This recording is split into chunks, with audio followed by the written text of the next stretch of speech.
जब भी प्रेम की बात होती है तो श्री कृष्ण राधा के प्रेम की मिसाल सबसे पहले आती है। राधा श्री कृष्ण के प्रेम को जीवात्मा और परमात्मा का मिलन कहा जाता है। राधा श्री कृष्ण का बचपन का प्यार था। श्री कृष्ण जब 8 साल के थे तब दोनों ने प्रेम की अनुभूति की। राधा श्री कृष्ण के दैवीय गुणों से परिचित थी।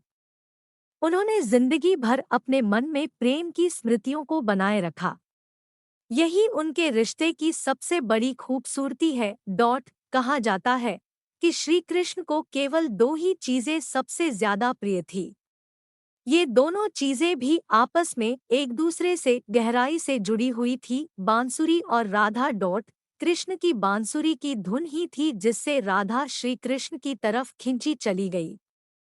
राधा की वजह से श्री कृष्ण बांसुरी को हमेशा अपने पास ही रखते थे। भले ही श्री कृष्ण और राधा का मिलन नहीं हो सका लेकिन उनकी बांसुरी उन्हें हमेशा एक सूत्र में बांधे रही। श्री कृष्ण के जितने भी चित्रण मिलते हैं उनमें बांसुरी जरूर रहती है।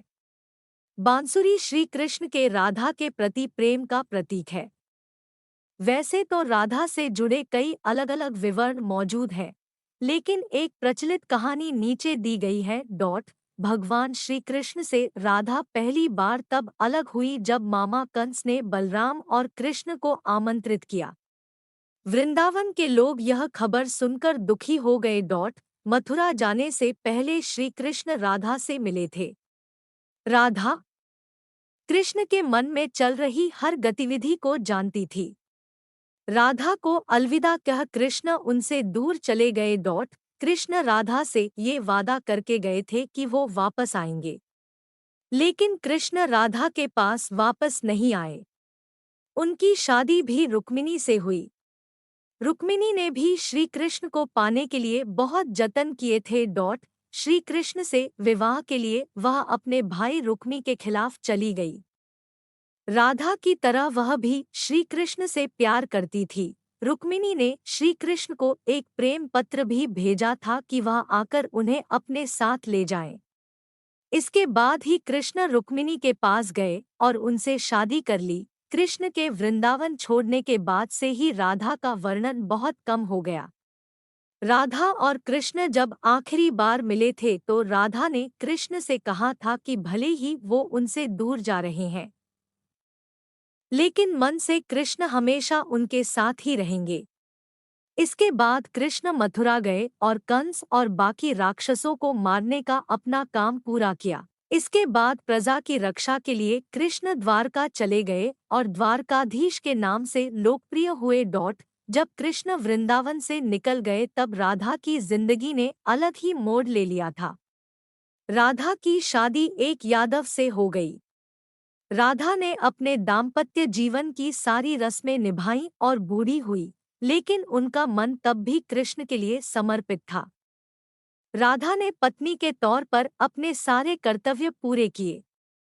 दूसरी तरफ श्री कृष्ण ने अपने दैवीय कर्तव्य निभाए। सारे कर्तव्यों से मुक्त होने के बाद राधा आखिरी बार अपने प्रियतम कृष्ण से मिलने गई। जब वह द्वारका पहुंची तो उन्होंने कृष्ण के रुक्मिणी और सत्यभामा से विवाह के बारे में सुना, लेकिन वह दुखी नहीं हुई। जब कृष्ण ने राधा को देखा तो बहुत प्रसन्न हुए।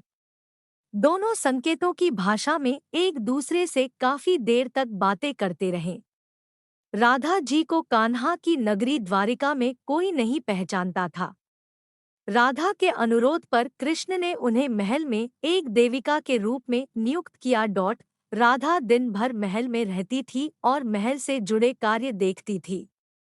मौका मिलते ही वह कृष्ण के दर्शन कर लेती थी, लेकिन महल में राधा ने श्री कृष्ण के साथ पहले की तरह का आध्यात्मिक जुड़ाव महसूस नहीं कर पा रही थी, इसलिए राधा ने महल से दूर जाना तय किया। उन्होंने सोचा कि वह दूर जाकर दोबारा श्री कृष्ण के साथ गहरा आत्मीय संबंध स्थापित कर पाएंगी। उन्हें नहीं पता था कि वह कहाँ जा रही है, लेकिन भगवान श्री कृष्ण जानते थे।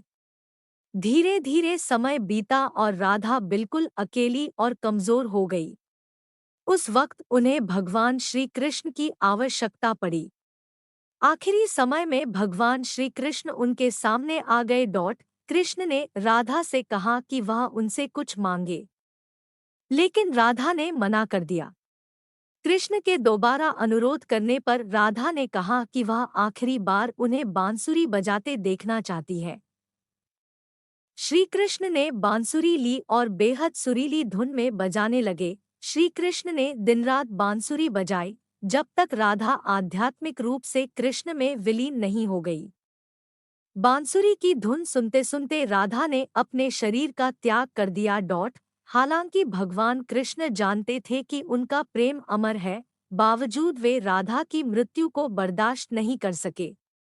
कृष्ण ने प्रेम के प्रतीकात्मक अंत के रूप में बांसुरी तोड़कर झाड़ी में फेंक दी। उसके बाद से श्री कृष्ण ने जीवन भर बांसुरी या कोई अन्य वादक यंत्र नहीं बजाया। कहा जाता है कि जब द्वापर युग में नारायण ने श्री कृष्ण का जन्म लिया था, तब माँ लक्ष्मी ने राधा रानी के रूप में जन्म लिया था ताकि मृत्यु लोक में भी वे उनके साथ ही रहे।